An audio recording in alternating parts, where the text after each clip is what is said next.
Grande es este misterio de la piedad.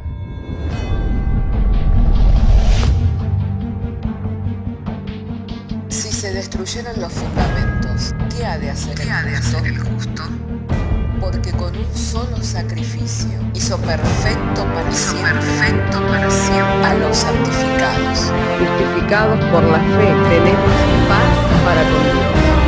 Juntamente con Él nos resucitó y nos hizo sentar en los lugares celestiales con Cristo Jesús. Fundados Y firmes en la fe, tenemos paz para con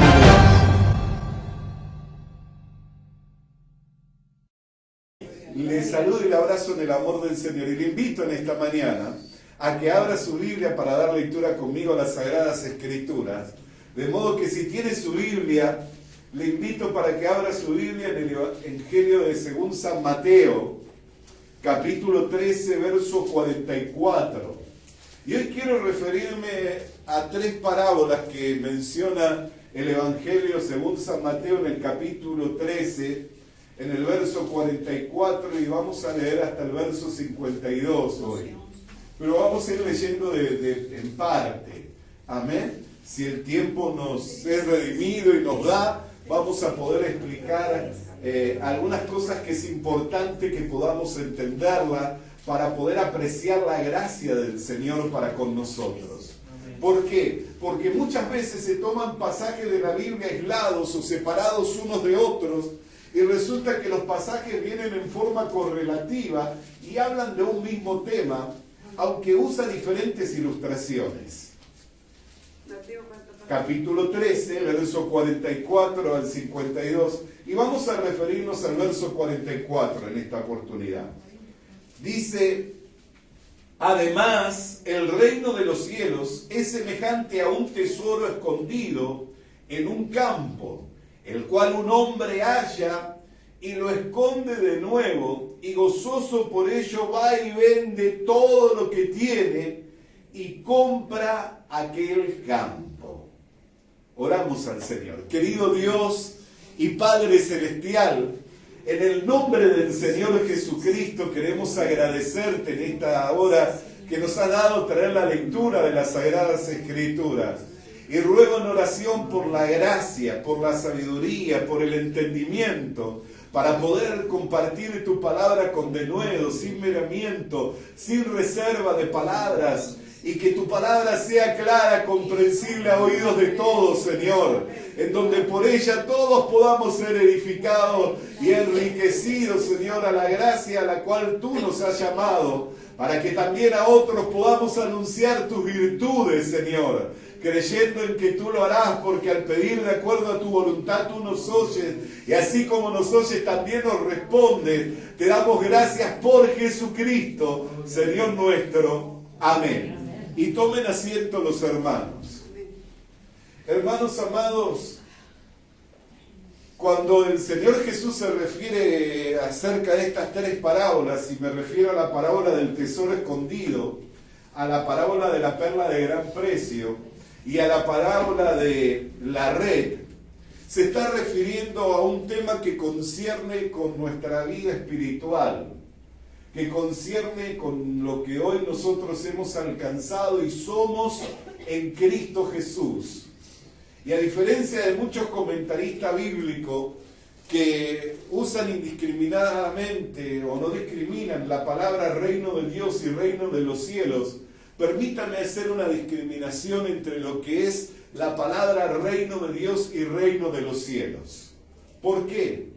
Porque el reino de Dios vino con el Señor Jesucristo, porque cuando Él echó fuera a un demonio, y muchos le dijeron que por Beelzebú había echado fuera al demonio, el Señor Jesucristo dijo: un reino dividido no prevalece. Así que no puedo echar por Beelzebú a este demonio.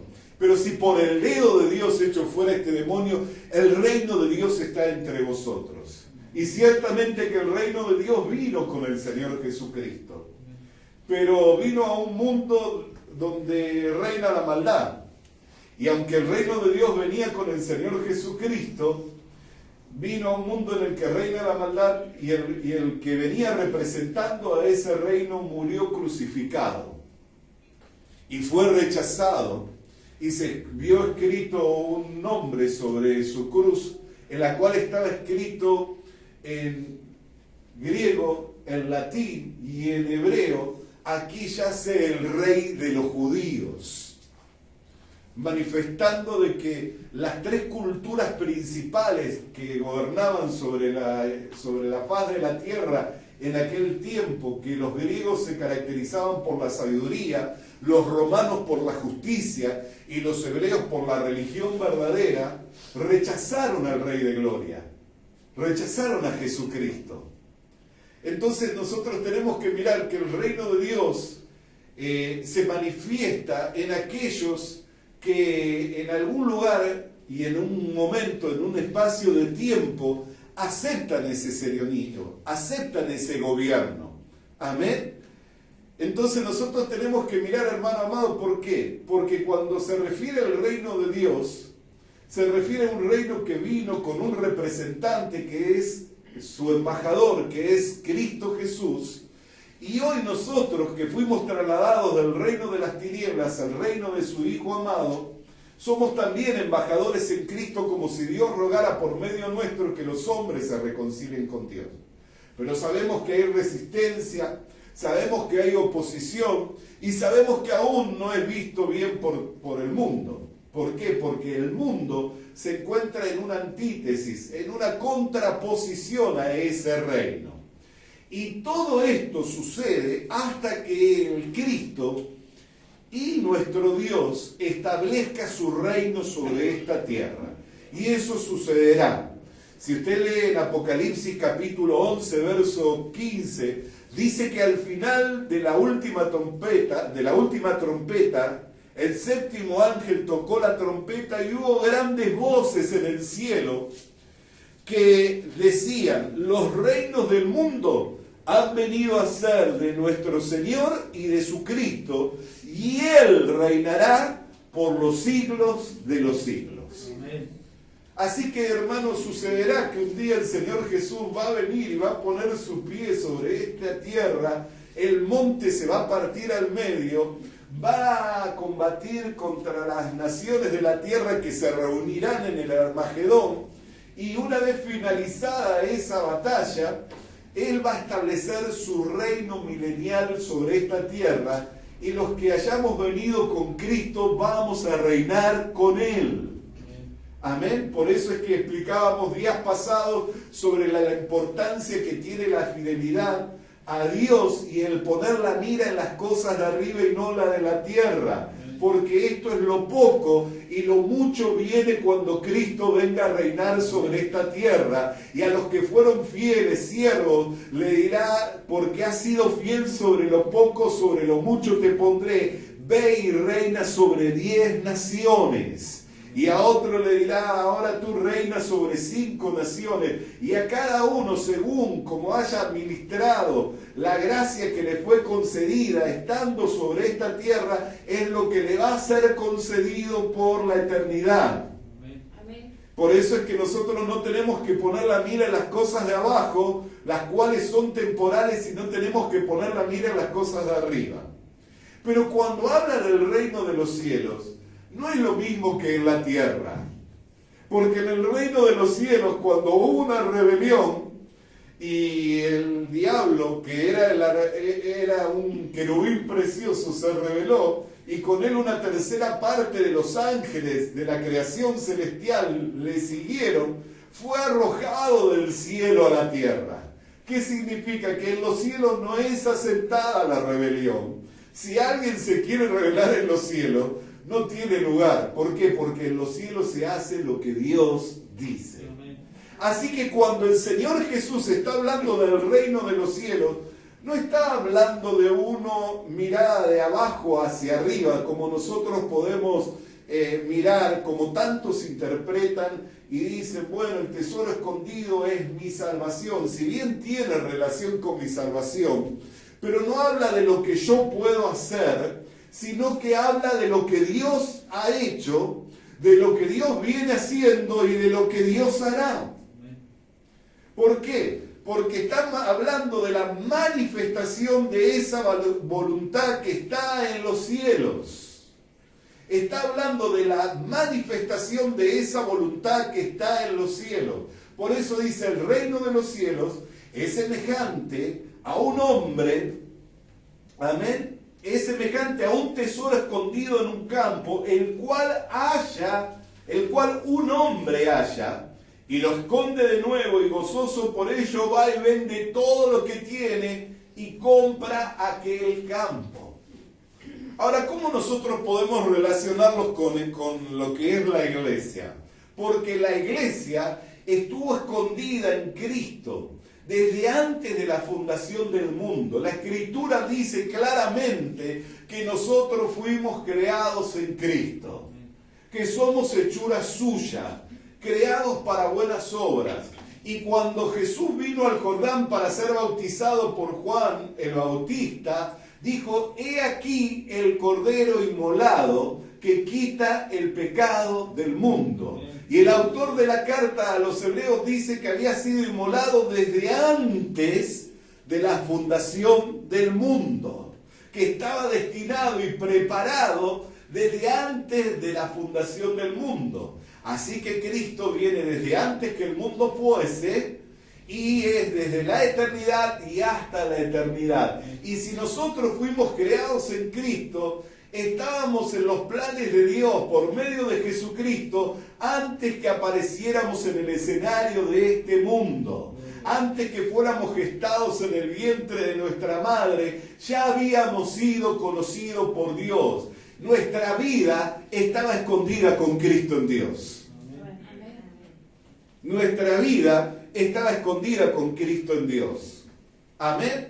Colosenses capítulo 3, verso 3 dice, porque habéis muerto y vuestra vida está escondida con Cristo en Dios.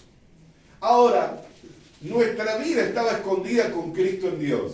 Pero si no se oficiaba la redención de la humanidad, esa vida nunca hubiera aflorado, nunca hubiera surgido.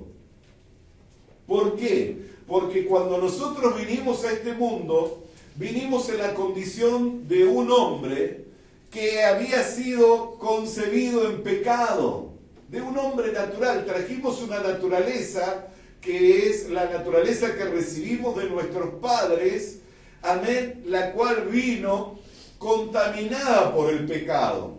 Y el apóstol Pablo, cuando le escribe a los Corintios, en el capítulo 2, en el verso 14, dice, pero el hombre natural no percibe las cosas que son del Espíritu, porque para él son locura, y no las puede entender, porque se han de discernir espiritualmente.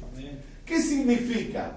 Que aunque nuestra vida estaba en Cristo, estaba escondida. Y si no se pagaba el precio de nuestra redención, si no se compraba nuestra vida, si no se compraba al precio de la sangre de Cristo, nunca hubiera aflorado. Nosotros hubiéramos permanecido muertos en nuestros delitos y pecados. Nunca hubiéramos tenido un nuevo nacimiento.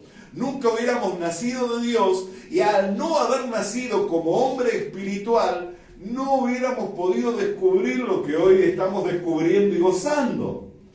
Así que nosotros éramos ese tesoro, el cual ese hombre que es el Señor Jesucristo descubrió en un campo, el cual es esta tierra, pero para que él pudiera adquirir ese tesoro, tuvo que despojarse de todo lo que tenía y pagar el precio por este campo. Por eso dice que siendo Dios, no estimó su deidad como algo a lo cual aferrarse, sino que se despojó de ella y tomó la forma de hombre, y en la condición de hombre se hizo obediente a Dios hasta la muerte y muerte de cruz. ¿Para qué? Para pagar el precio de nuestro rescate. Porque usted y yo somos el tesoro escondido. Usted y yo somos esa perla de gran valor,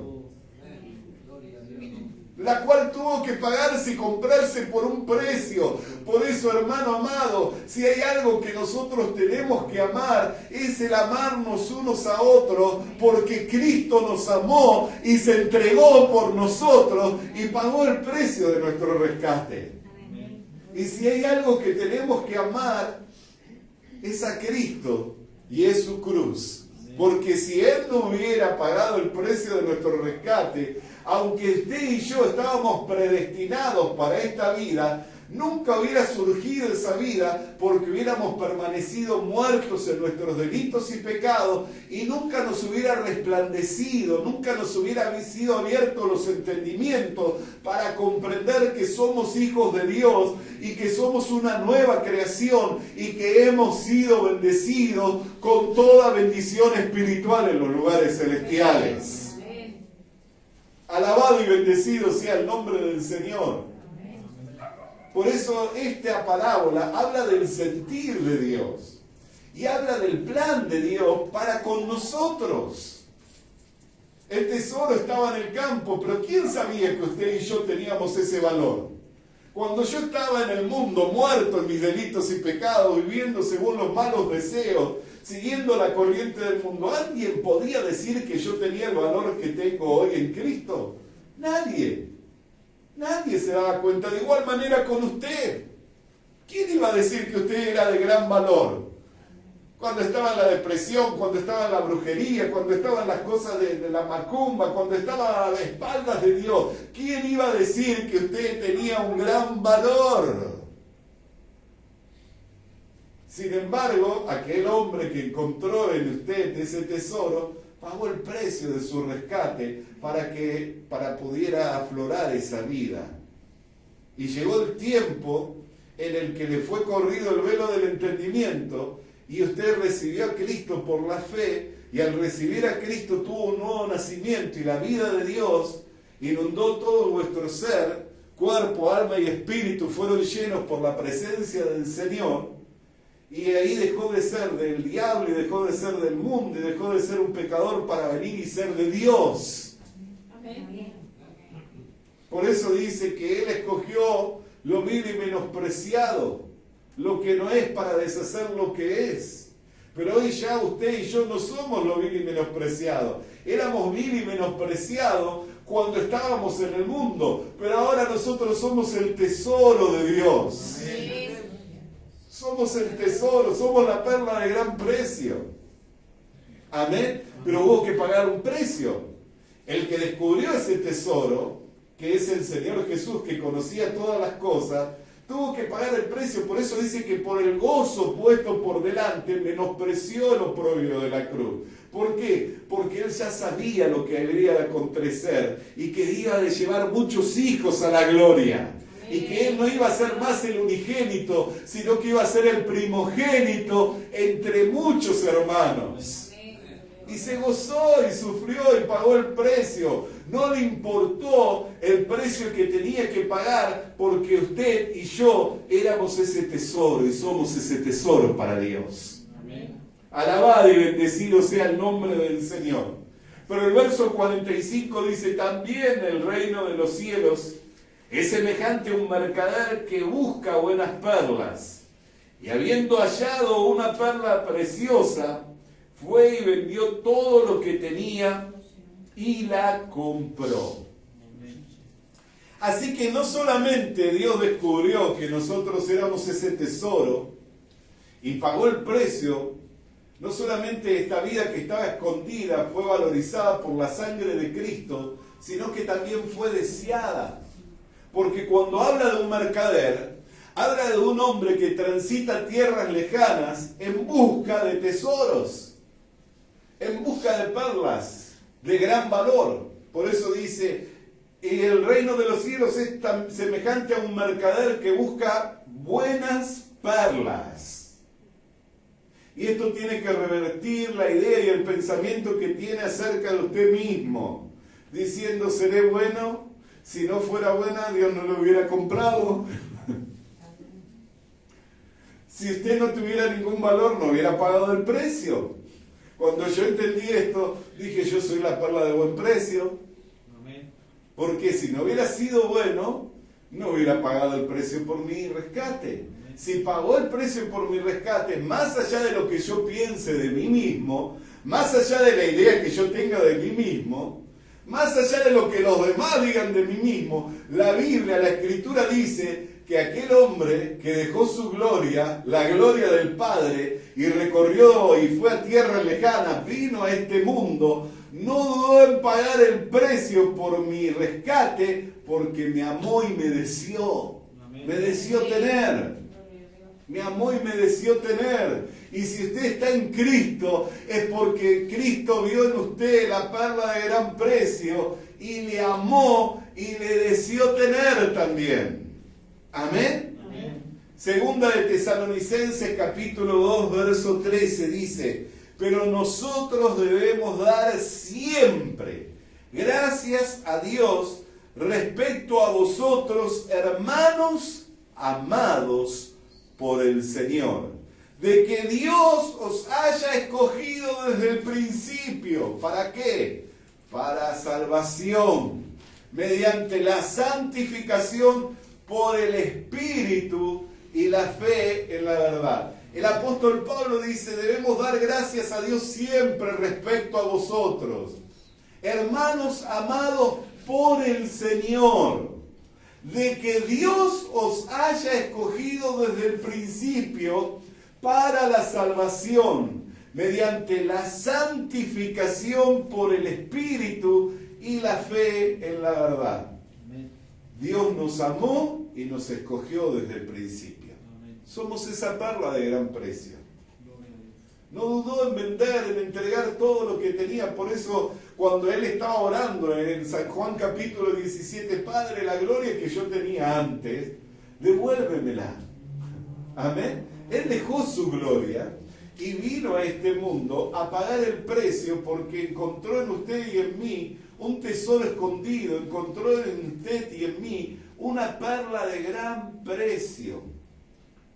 Cuando le habla el apóstol Pablo a la iglesia de Éfeso, y le habla especialmente a los maridos, en la carta a los Efesios, en el capítulo 5, en el verso 25 al 27, dice: marido, amad a vuestras mujeres, así como Cristo amó a la iglesia y se entregó a sí mismo por ella, para santificarla, habiéndola purificado en el lavamiento del agua por la palabra, a fin de presentársela a sí mismo, una iglesia gloriosa, que no tuviese mancha ni arruga ni cosa semejante, sino que fuese santa y sin mancha. Dice: como Cristo la amó y se entregó. Cuando Cristo se entregó en la cruz, la iglesia todavía no había nacido. La iglesia nació en Pentecostés. El día que descendió el Espíritu Santo, ahí nació la iglesia. La iglesia nació en Pentecostés. Por eso Jesús le dijo: hasta que no venga sobre vosotros el Espíritu, permaneced aquí.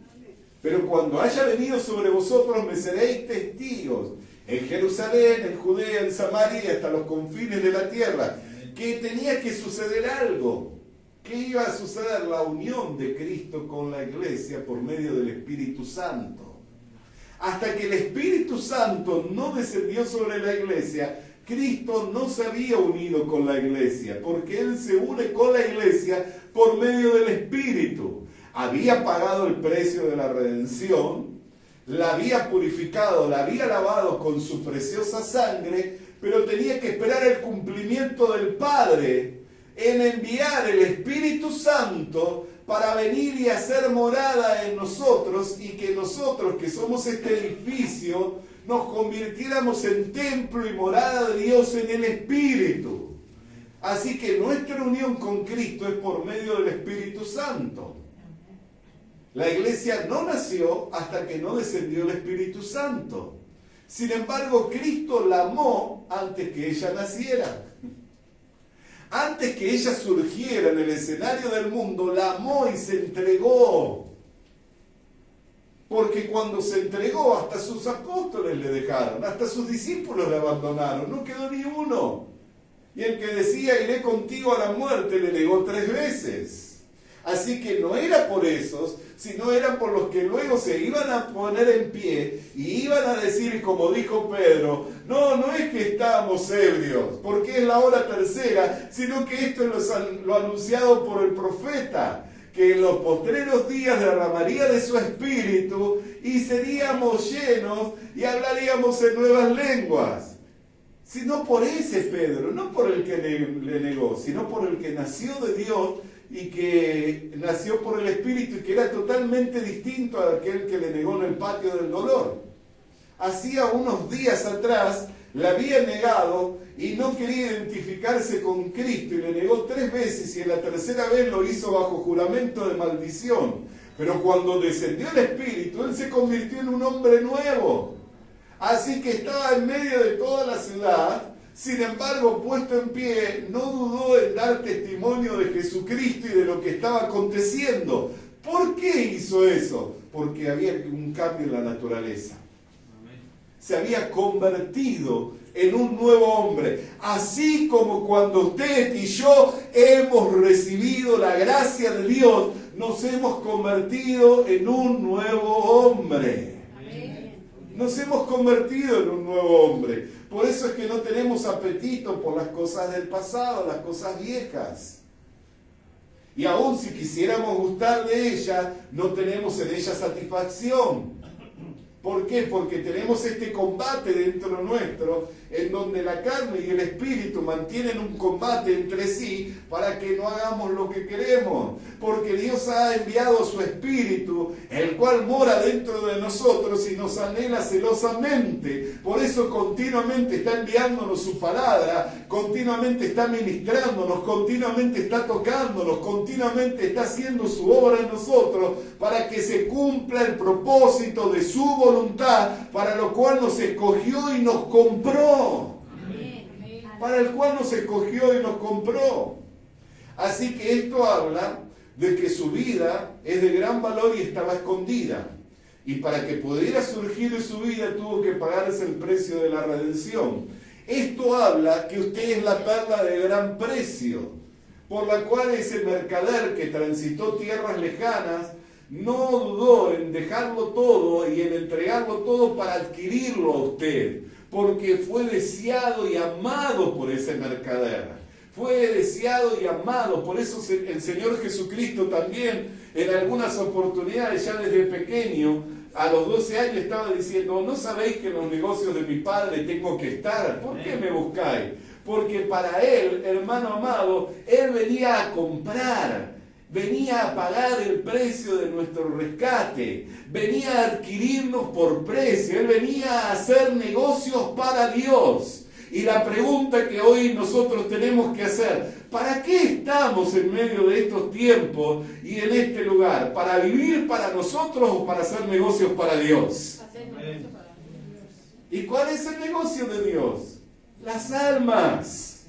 El negocio de Dios son las almas, no queriendo que ninguno perezca, sino que todos procedan al arrepentimiento. No tengan por tardía la venida del Señor, sino que es paciente para con todos, no queriendo que ninguno perezca. Alabado y bendecido sea el nombre del Señor. Por eso el mejor negocio. Ayer yo me gocé con los hermanos. Las bendigo a mis hermanas, pero me dejaron reunido con los varones nada más ayer. Siempre son fieles, pero ayer estábamos reunidos solamente con varones y me gocé teniendo esa reunión, porque pude hablarles y compartirles y desafiarlos en cuanto al ministerio de la predicación, el ministerio de la palabra y el compromiso con Dios y de tomar parte en el servicio y en los asuntos de la obra. Así que aproveché el tiempo, dije, están los varones, los voy a motivar. Amén. Y lo preparó el Señor. Amén. Y me gocé por ello. Y le pido al Señor por hombres llenos del Espíritu Santo y mujeres que sepan ocupar su lugar para que el propósito de Dios se vea cumplido en sus maridos, en cuanto a las que son casadas. Amén. Y en cuanto a las que no son casadas, tienen un marido que es Cristo, así que si ocupan su lugar, honran su cabeza, la cual es Cristo Jesús. Y no le afrentan. Amén. Si ocupan su lugar, le honran a Cristo. Alabado y bendecido sea el nombre del Señor. Hermanos amados, pero Cristo Jesús es ese hombre que transitó tierras lejanas y que cuando encontró una perla de gran precio, no dudó en pagar el precio para adquirirla. Y esa perla de gran precio es usted y soy yo. Y esta es la mirada del cielo en cuanto a lo que es la iglesia, y es la revelación en cuanto al sentir del cielo que el Señor Jesús tuvo con sus discípulos. Y le he dicho que hemos estado escondidos y que fuimos amados y deseados por el Señor. Pero también tengo que decirle que en los días finales vamos a ser diferenciados. Y la diferencia la va a hacer Dios. Por eso es que tenemos que mostrar la diferencia. Amén. En el mundo estamos, pero no somos del mundo. En el mundo estamos, pero no somos del mundo. Fuimos escogidos, fuimos amados, deseados por el Señor. Amén. Por eso dice que no amemos el mundo ni las cosas que están en el mundo, porque el mundo y sus deseos pasan, pero el que hace la voluntad de Dios permanece para siempre.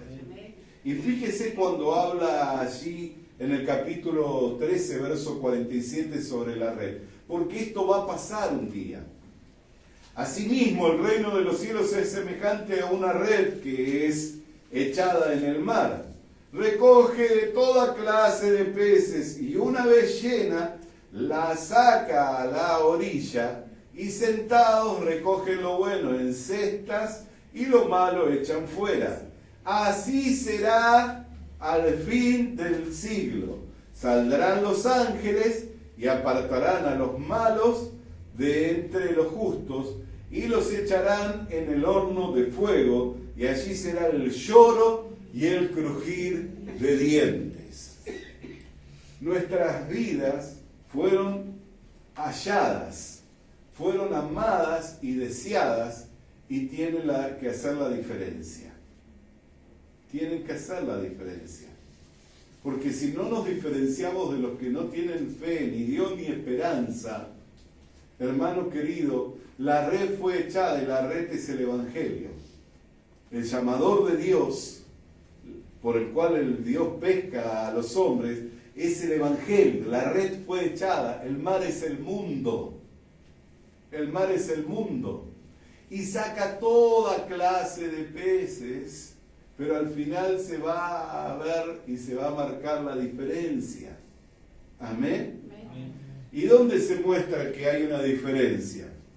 La Escritura nos habla de esa diferencia. Segunda de Corintios, capítulo 2, verso 15 al 16. Porque para Dios somos grato olor de Cristo en los que se salvan y en los que se pierden. Esto es ciertamente olor de muerte para muerte, y aquellos olor de vida para vida, y para estas cosas, ¿quién es suficiente? Segunda de Corintios capítulo 2, versos 15 y 16. Amén. Porque para Dios somos olor de Cristo. Amén. Hermano amado, la diferencia la hace Cristo en nuestras vidas. Por eso el apóstol Pablo, su meta era alcanzar todo lo de Cristo.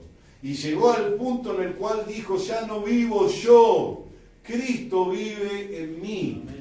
Y lo que hoy vivo, lo vivo en la fe del Hijo de Dios. Cuando usted se lanza a la conquista de Cristo, por eso la conquista de la iglesia no son las naciones.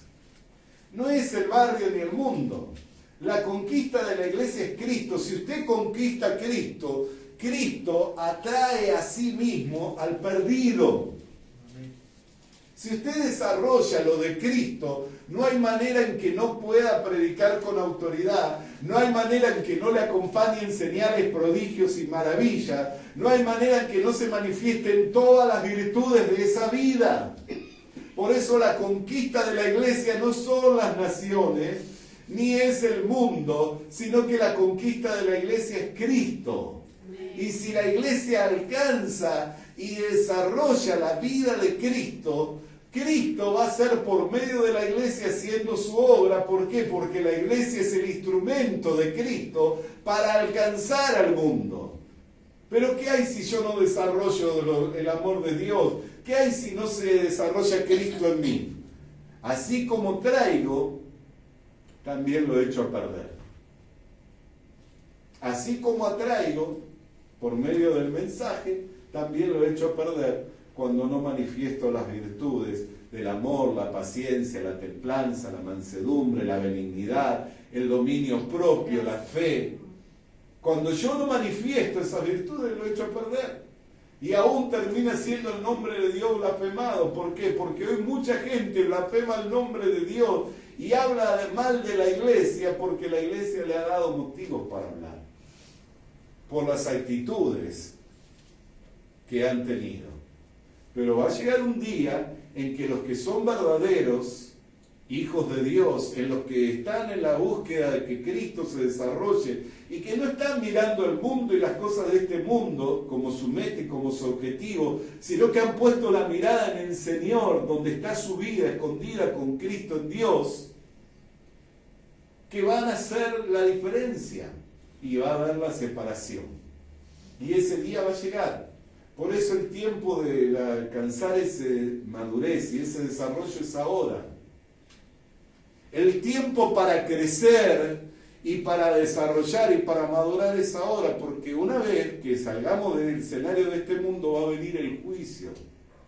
Y la red va a ser tendida y los ángeles van a hacer la separación. ¿Amén? Amén. Los ángeles van a hacer la separación. Y Dios va a juzgar. Y el juicio va a comenzar por nosotros. Y si comienza por nosotros, y el justo con dificultad se salva, ¿en dónde quedará el impío? Dice la Escritura. ¿Amén? Amén. Entonces, si usted entiende que es ese tesoro escogido, esa perla de gran precio, también entienda que tiene que honrar el precio de su rescate. Tiene que honrar el valor que Dios le ha dado. ¿De qué forma le honra? Viviendo para Él. Dándole valor a lo que Él valora. Él no valora la vieja vida, la cual está viciada según los malos deseos. Él valora la vida nueva y el crecimiento y el desarrollo de esa vida es la cual nosotros tenemos que valorar y desarrollar. Amén. Y con esto ya quiero ir concluyendo, porque yo no quería concluir en el verso 50, sino que en el verso 51 dice algo el Señor que me llamó poderosamente la atención. Jesús les dijo: ¿habéis entendido todas estas cosas? Y ellos respondieron: sí, Señor. Y yo entiendo que ellos pudieron comprender estas cosas porque Jesús era un maestro experimentado en la palabra, como dice el verso 52, y podía tomar como el buen padre de familia, del tesoro, de las cosas viejas y de las cosas nuevas. Y usó de estas ilustraciones y una gracia que le fue concedida también a ellos para poder entender, porque había muchos otros que no entendían, que tenían ojos y no veían, y tenían oídos y no oían. Pero ellos pudieron entender porque respondieron: sí, Señor, entendemos.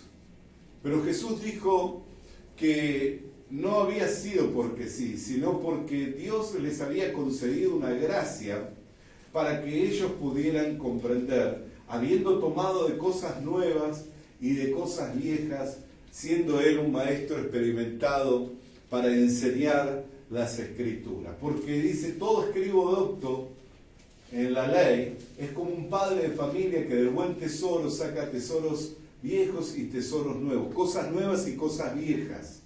Amén. Y los escribas eran maestros, personas que naturalmente calificaban para poder enseñar las Escrituras en las sinagogas. Y él no estaba enseñando a un grupo cualquiera, sino que estaba enseñándole al pueblo de Israel.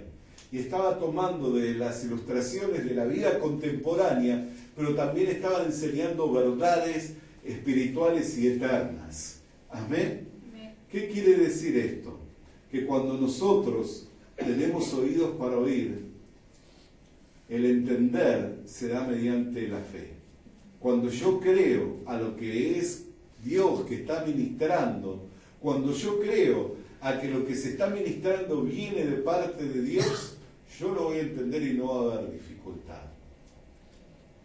Tal vez no lo pueda explicar para otros, pero sí lo voy a poder comenzar a aplicar. Sí voy a poder comenzar a aplicarlo. Y hay cosas que nosotros hoy podemos comenzar a aplicar. Primeramente, a entender que nuestra vida fue comprada por un precio y que estaba escondida, y si no se pagaba el precio de nuestra redención, nunca hubiéramos salido a la luz y nunca hubiéramos llegado a entender el valor que tiene el ser hoy un hijo de Dios. Segundo, que somos escogidos y amados. Por eso es que el mercader no dudó en venderlo todo para pagar el precio del valor que nosotros tenemos. Amén. Y tercero, que la diferencia se tiene que notar. En algún momento se va a marcar la diferencia, se va a hacer la separación. Y si usted no empieza a marcar la diferencia ahora y a vivir como un genuino, una genuina hija de Dios, un genuino hijo de Dios, y a desarrollar las virtudes de Cristo, y a humillarse en la presencia del Señor pidiéndole que le sea dada su gracia y que le sea concedido poder crecer en el conocimiento del Señor para no perder nada de todo lo que no debiera perder, va a haber un día que la separación se va a hacer. Y a los que fueron fieles se les va a confiar lo mucho. Y a los que no fueron fieles, aún lo que piensan que tienen, les va a ser quitado. Entonces, hermanos amados, amados del Señor, el Señor nos viene ministrando. Yo siento la presencia de Dios y la dirección del Señor en cuanto a las enseñanzas que estamos recibiendo, a que el Evangelio no es una religión más, ni es para que entretener, sino que el Evangelio es una vida. Y por tanto, el vivir esta vida, por tanto, el asumir compromiso con esta vida es en provecho y en beneficio, no solamente para esta vida, sino para el siglo venidero. Porque el ejercicio de la piedad tiene promesa para este siglo y para el siglo venidero. Si esta palabra le ha bendecido, si esta palabra le ha fortalecido, si esta palabra le ha edificado, le invito para que puestos de pie oremos y demos gracias al Señor. Padre querido, en el nombre del Señor Jesucristo, te damos gracias por tu palabra, la cual llegó a nosotros para darnos a entender que somos ese tesoro escondido y que si no se hubiera pagado el precio de la redención, nunca hubiera salido a luz esta vida que está llena de virtudes, que son las virtudes de Cristo. Y hemos sido amados y deseados, por lo cual no dudaste de entregar tu vida en la cruz del Calvario, sino que menospreciaste el oprobio y sufriste la vergüenza de la cruz por el gozo que tenías puesto por delante, sabiendo lo que ibas a adquirir y que adquirirías nuestra vida por precio, y que podamos honrar el precio de nuestro rescate, haciendo, Señor, compromiso con esta vida, marcando la diferencia y mostrando que somos de ti, Señor, que somos propiedad y pertenencia tuya, y que eres nuestro Señor y eres nuestro dueño, y que por consecuencia nuestra vida ya no es nuestra, sino que te pertenece a ti y debemos vivirla para ti. Por eso, Señor, ayúdanos cada día a poder crecer en el conocimiento de la gracia y a estar atentos para vivir la vida que honra el precio del rescate que se pagó por ella. En el nombre de Cristo Jesús. Amén y amén. Alabado sea el nombre del Señor. Iglesia amada, le invito para que le alabemos al Señor mientras nos preparamos para el servicio de la Santa Cena.